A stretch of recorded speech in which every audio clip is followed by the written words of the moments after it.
Good morning.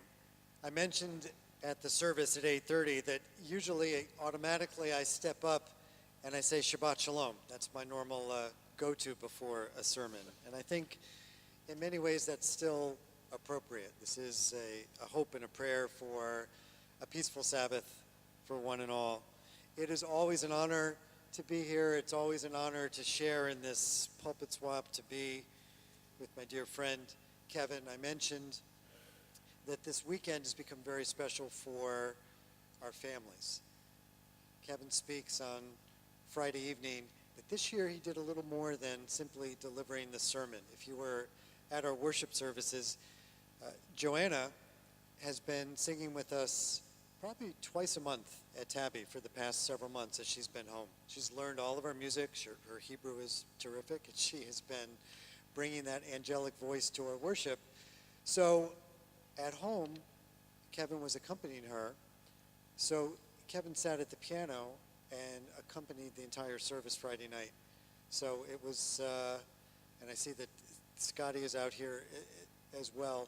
It felt like, when the Who or Led Zeppelin get back together and you see all these aging men up there playing, just enjoying the time together.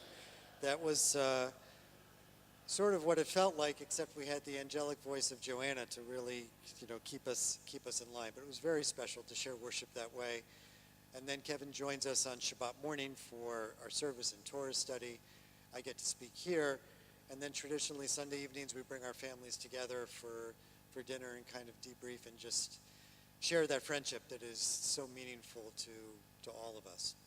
But to see members of my congregation here, to see members of First Pres on Friday, to know that we are comfortable in each other's space, to know that we have developed deep friendship is incredibly meaningful. So let's talk about friendship for a second. Have you ever wondered what true friendship looks like? What it should provide? How it forms? God did not make us to be alone. And to that end, God designed relationships, not just of the marital and familial kind, but friendships as well.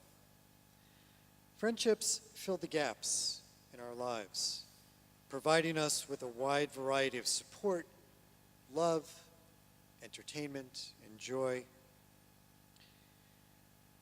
There are, I believe, three models of friendship that can guide us as to what a meaningful relationship looks like. The first two come from the Bible. And the first is that of Ruth and Naomi. Ruth refused to let Naomi be completely alone. She went with her when she traveled to Bethlehem, helping her to survive as a lone woman in a patriarchal society, gathering food, and eventually having a son that gave Naomi a sense of family again. A son who would go on to be the grandfather of King David. Again, this friendship shows us the value of loyalty, of unconditional love and self-sacrifice. Ruth did not hesitate to give when Naomi was in need, and this is the kind of action that creates the strongest of friendships and gives us a sense of security. We know that when we're in trouble, someone will be there for us. The second friendship, also from the Bible, is that of David and Jonathan. Of all the friendships in the Bible, that of David and Jonathan stands out perhaps the most. In the first book of Samuel, their friendship is described, and it reads, "As soon as he finished speaking to Saul, the soul of Jonathan was knit to the soul of David, and Jonathan loved him as his own soul." This is the essence of friendship, to love one another as you love yourself. And the third model of friendship perhaps comes from a more unconventional source, but I think equally meaningful, and that is the friendship between Tom Brady and Julian Edelman. The relationship between New England Patriots quarterback Tom Brady and Super Bowl MVP and his wide receiver Julian Edelman is a special one. And it certainly has not gone unnoticed in the NFL.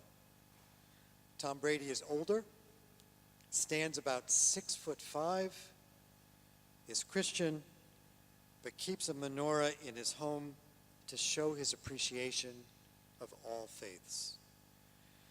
Julian Edelman is younger. He's listed very generously at 5'9", and he is Jewish. So here's what Brady said about Edelman before the AFC Championship game in January. He said, "I trust him so much. We put in so many hours together in the meeting room, in the film room. He's always kind of been like my little brother, in a good way. He knows how much love I have for him, and what he's done with his career has been incredible." Edelman even moved to Los Angeles in the off-season so that he could be closer to his other half. Brady and Edelman are in the ultimate bromance, and it's sort of a wonderful thing. Here's why. They taunt each other on social media. They get emotional with one another, and they share significant moments in their lives together. Well, those happen to be three of the things that your pastor and I love to do with one another. His friendship is to me as important as any of the famous friendships that I just mentioned. He is my Tom Brady.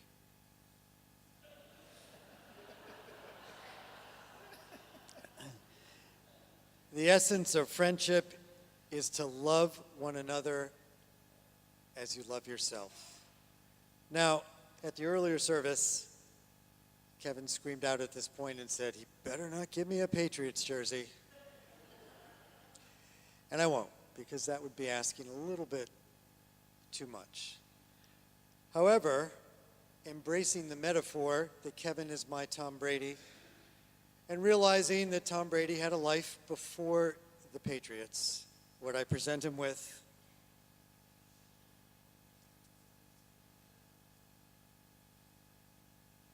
is an authentic Tom Brady shirt from his days at the University of Michigan.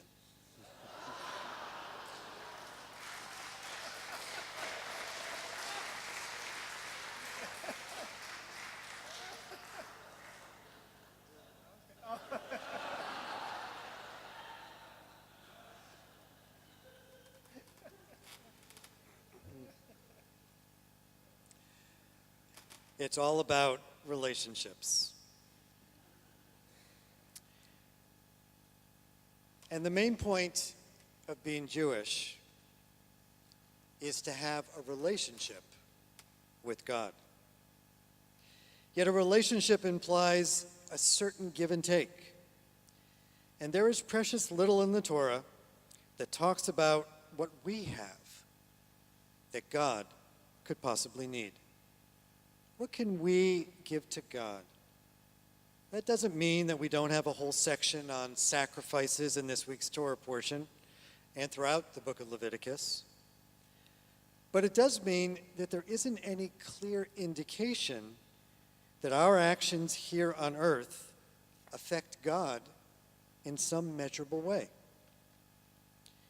And then, for one precious moment, our Torah portion steps aside from the questions of sacrificial rites and priestly purity to ponder this question.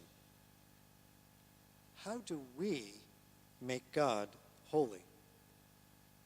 Well, in Leviticus 22:32, which I just read before, it says, "You shall not profane my holy name, that I may be sanctified in the midst of the Israelite people. I, Adonai, who sanctifies you."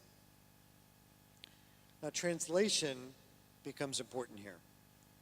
The Hebrew text uses the Hebrew word v'nikdashti, which means I will be made holy amidst the children of Israel. Or in other words, you, meaning the children of Israel, will make me, meaning God, holy, just as I, God, have made you holy. So here for a moment, there's a relationship. We do something for God in response to what God has done for us. The only problem with this magic moment of relationship is that it really doesn't make any sense. How can we profane God's name? How can we make God's name holy? How can any action of ours, however base, debase God in any way? And more to the point, how can our human acts help in any way to make the Holy One holy? Well, perhaps the most intriguing response of all the classical commentaries to this question can be found in a book that's known as the Pesikta de Rav Kahana. This is a midrashic text, a text of commentaries on the Torah. And this particular text says, "You are my witness, says the Lord, that I am the one. Before me there was no God formed, and neither shall there be any after me." So Shimon Bar Yochai comments on this and says, if you are my witness, then I am the one, the first one. Neither shall there be any after me. But if you are not my witness, I am not, as it were, God.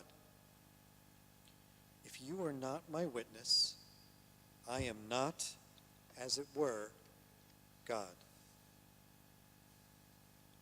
In the context of the Torah, our lives, our very existence as a people, we are dependent on the actions of God. And here, for this one shining moment, the Torah teaches us that God's holiness, God's presence in this world is dependent on us. So how do we do that? How can we stand as witness that the Holy One is the Holy One?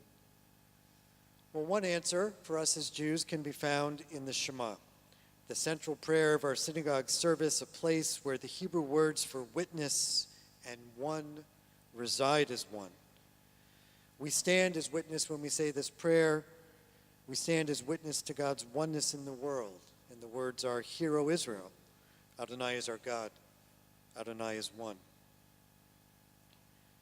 A second answer goes back to the three relationships that I highlighted at the outset. The relationships that we form with others can reflect God's holiness.